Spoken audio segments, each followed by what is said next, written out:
j'espère que vous allez bien. Aujourd'hui, on va parler d'animaux. Alors, je vais lancer un tag qui s'appelle le tag Moi et les animaux. Vous savez que je suis fan d'animaux, que je ne peux pas vivre sans mes animaux, sans mes chats. D'ailleurs, vous savez, j'en ai 4. Enfin, j'en avais 4. Je dis toujours que j'en ai 4, mais j'en avais 4. Et vous savez que je viens de perdre Poupette, malheureusement, de vieillesse, et qui est décédée le jour de la Saint-Valentin. Donc, je vais vous dire que c'est une date que j'oublierai jamais. Et elle me l'était dans mon cœur depuis, et avec moi en compagnie. C'était mon amie, ma confidente, mon pot de colle, mon pot de glu, mon amour de chat. C'était,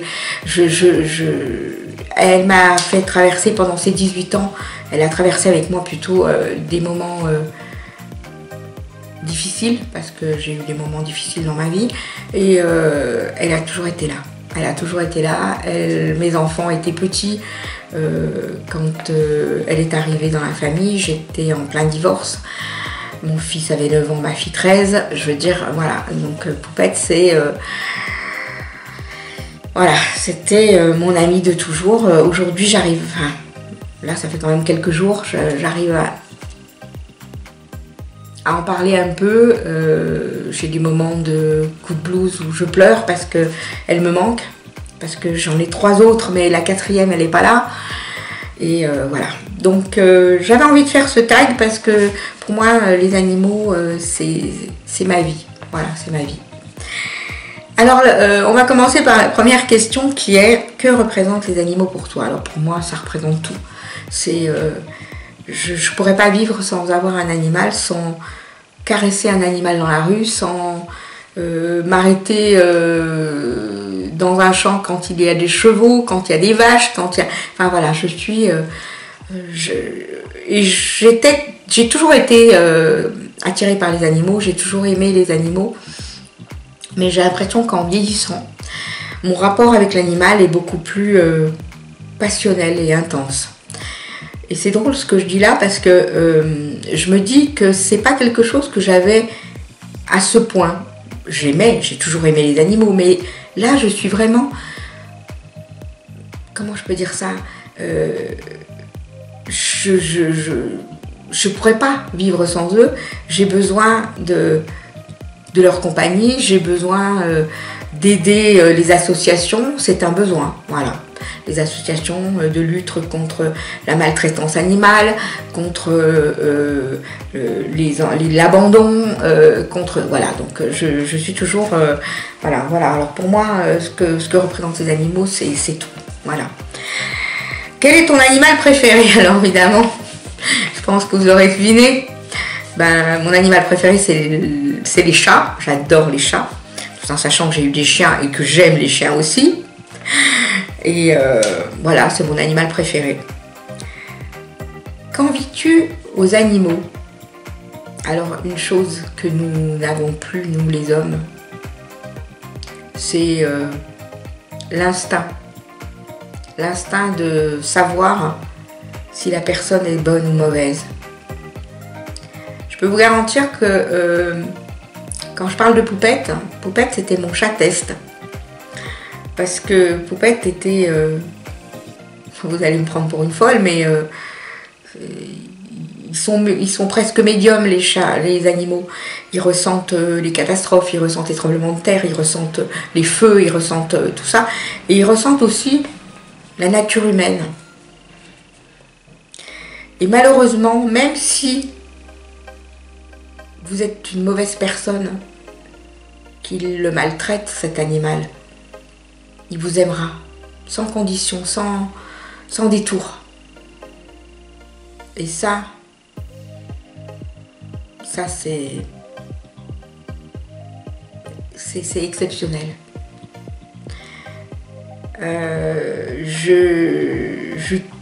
D'où l'intérêt pour moi de dire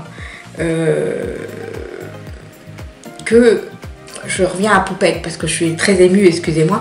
Poupette, par exemple, quand il y avait quelqu'un qui était pas très sympa humainement, qui était pas sain, qui n'était pas franc du collier, qui n'était pas qui était plutôt agressif, etc.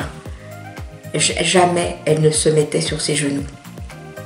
Elle le fuyait. Et je savais pertinemment que si elle ne se mettait pas sur ses genoux, c'est que c'était pas une bonne personne. C'est fou quand même. Et je peux vous dire que la plupart des chats, ceux qui sont très tactiles, parce qu'il y en a qui sont pas très tactiles, mais ceux qui sont très tactiles, qui ont besoin du contact de l'humain, en tout cas en ce qui concerne les chats, parce que les chiens, je n'ai pas assez d'expérience pour en parler, mais les chats, je les connais bien. Et je sais que quand ils se mettent sur les genoux de quelqu'un qui n'est pas une personne de la famille ou de la maison, c'est qu'ils sentent que vous êtes quelqu'un de bien, qu'ils sentent que vous êtes une bonne personne, que vous aimez les animaux. Voilà. Nous, on a perdu cet instinct.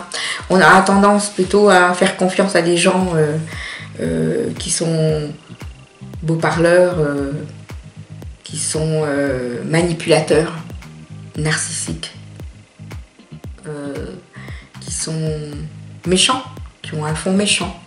Ça, on ne le voit pas. D'ailleurs, c'est pour ça qu'on s'en prend plein la gueule. Hein. Excusez-moi, mais malheureusement, c'est comme ça. Voilà. Et eux, ils ont quand même cet instinct de reconnaître une personne qui est pas bien. Voilà. Alors, est-ce que je me trompe ou est-ce que c'est moi qui les idéalise? Je ne sais pas. Dites-le moi. Alors, quels animaux as-tu eu dans ta vie? Avant et maintenant. Alors, avant... Alors j'ai eu plein d'animaux. J'ai eu hamster, cochon d'Inde, lapin, poule, chèvre, chat, chien, canari, poisson. Bah, je crois que c'est déjà pas mal, hein. Je crois que c'est pas mal. C'est pas mal, c'est pas mal. Voilà. Que t'apportent tes animaux? De l'amour, de l'affection, de la compassion. Vous savez, quand j'ai perdu Poupette, là, Sultan et Luna et Lilou m'ont entourée. Alors c'est difficile à comprendre, mais déjà de me voir pleurer et sangloter, Luna était complètement perturbée. Elle ne savait pas quoi faire, elle tournait, elle était vers moi, elle ne savait pas qu'est-ce qu'elle devait faire pour me consoler. Et Sultan, qui n'est pas un animal... Enfin, c'est un chat qui est très indépendant, Sultan. C'est pas un chat qui est collant. Par contre, il vient, quand il a envie d'un câlin, il va venir pour que vous lui fassiez un câlin, pour que vous... voilà, ça c'est Sultan. Mais, et là, il était à côté de moi, à me regarder, avec ses grands yeux verts, à me dire, mais maman, faut pas que tu pleures. Et Lilou était aussi contre moi, et voilà. Donc, ce qui m'apporte, c'est tellement d'amour. C'est cet amour que l'humain n'est pas encore capable de donner. Pour moi, c'est un amour inconditionnel. Quoi que vous soyez, l'animal de compagnie vous aime. Vous aime sans détour, sans... Voilà, c'est magnifique. Quel animal sommeille en toi? Ben, un félin. Ah ouais. D'ailleurs, mon signe astrologique chinois est le tigre. C'est pas pour rien que j'aime les félins. Alors, 3, 4, 5, 6, j'étais à la sixième question, donc la 7e. Si tu devais te réincarner en animal, lequel aimerais-tu être? Ben évidemment, un chat. Un chat, voilà. Un chat dans une bonne maison. Voilà. Un chat dans une bonne maison. Quel animal te fait peur? Alors, je réfléchis même pas. ceux qui me connaissent vont tout de suite le dire. L'araignée. Je suis agoraphobe. J'ai une peur inconditionnelle des araignées. Petites, moyennes, velues, pas velues, qui sautent pas. Je peux pas. Même à la télé, je peux pas les regarder. C'est monstrueux. Rien que d'y penser, c'est pas possible. J'arrive pas. Pourtant, cette pauvre bête, elle est utile hein, dans la nature. Ben ouais, mais... Et pourtant, c'est un animal. Mais je peux pas. C'est plus fort que moi, je peux pas. Autant j'ai pas peur des serpents, j'ai pas peur des souris, j'ai pas peur des rats, j'ai pas peur vraiment de tout ça, rien. Mais le seul animal qui me fait rien d'y penser, j'en ai les frissons, c'est les araignées. Quel est ton animal célèbre préféré? Alors c'est d'actualité parce qu'actuellement il y a le 3e volet qui sort à la télévision.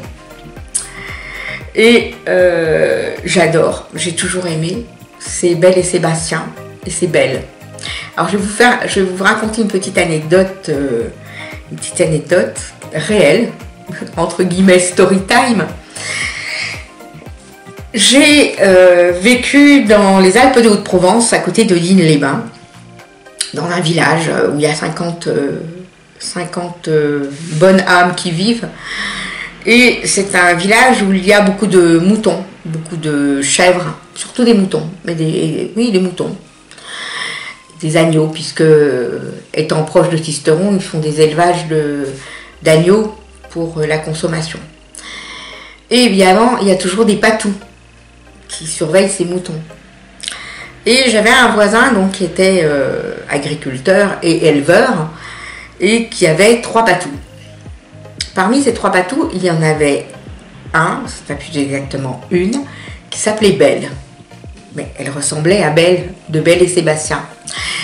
Et cette Belle, elle impressionnait parce que chaque fois qu'on passait en voiture, elle aboyait, elle se mettait au milieu de la route. Enfin, je veux dire, il fallait faire attention, elle surveillait, elle était là pour surveiller les troupeaux. Puis petit à petit, je me suis arrêtée. Petit à petit, j'ai ouvert la fenêtre. Elle est venue me sentir. Petit à petit, s'est créé quelque chose. Une alchimie entre nous deux, quelque chose que je peux pas définir. Et si bien que c'est pas bien parce que normalement ces animaux on ne doit pas les toucher parce qu'ils doivent faire leur travail, soi-disant. Hein. Mais on a eu un coup de foudre, toutes les deux, on a eu un coup de foudre. Et chaque fois qu'elle voyait ma voiture, mais elle pouvait être à l'autre bout du champ, elle courait pour que je puisse venir la caresser et qu'on se fasse des mamours. Et pour vous dire que à tel point j'étais attachée à cette chienne, et qu'elle l'était à moi, c'est très drôle d'ailleurs, c'est que un jour elle est montée dans le village. Elle est montée dans le village, elle m'a cherchée, elle m'a trouvée. Évidemment, je l'ai caressée, tout ça. Évidemment, je me suis fait presque lyncher par la population parce que qu'est-ce qu'elle fait là dans le village? C'est pas son travail, qu'il faut qu'elle aille travailler. Enfin bon, c'est pas un objet quoi. C'est un chien, ok. Son rôle c'est de surveiller les moutons, soit. Enfin, on ne traite pas les animaux comme ça. Enfin bon, dans ce village, on a dû partir assez rapidement parce que je me suis mis quasiment à la population à dos, parce que j'ai fait intervenir des associations de défense pour animaux, parce que je fais encore une parenthèse hein, pour vous raconter quand même qu'il faut que je raconte ce genre de choses. C'est que j'ai été voir l'association à Digne-les-Bains pour les animaux, et je leur ai dit, écoutez, voilà, dans ce village, il y a énormément de chats et de femelles qui ne sont pas stérilisées, de matous qui ne sont pas stérilisés, qui sont abandonnés par les maîtres. Il y a des gens qui venaient exprès de la ville, d'autres villages, qui venaient abandonner leurs animaux dans ce village. Parce que on était à 1000 mètres d'altitude et que c'était tellement plus simple de se débarrasser de l'animal. Et en fait, j'ai tout fait pour qu'on évite de les empoisonner, parce que c'est ce qui se passait. Ou alors on n'y allait pas par quatre chemins, c'était un village de chasseurs, donc il n'y avait pas de souci. Il y avait trop de portée, c'est pas grave, on prend le fusil, pan, on tuait les chats. Moi, une fois, quand j'ai entendu ça et que j'ai su, je hurlais, j'ai hurlé après un bonhomme en disant, je vous préviens, si j'apprends qu'il y en a un qui a été tué avec un fusil, mais vous aurez toutes les associations sur le cul. Enfin bon, moi j'étais claire, c'était à l'extrême, j'étais si bien que je me suis très mal fait voir par ces gens du village qui ont dû dire qu'est-ce que c'est que cette tarée qui, avec ces animaux, voilà. Et donc pour revenir à Belle, donc Belle je l'ai raccompagnée pour qu'elle retourne chez elle quand même, hein, mais elle venait de temps en temps. Elle venait me voir de temps en temps, soit elle voyait où je garais ma voiture et elle montait pour que je vienne lui faire des gâtés. Voilà, c'était quelque chose c'était magique.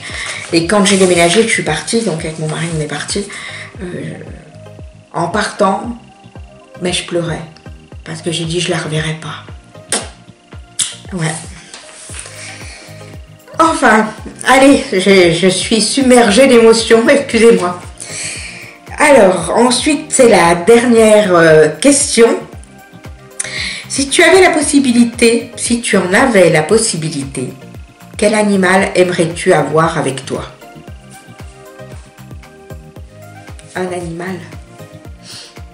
Je peux pas dire. Des animaux? Oui.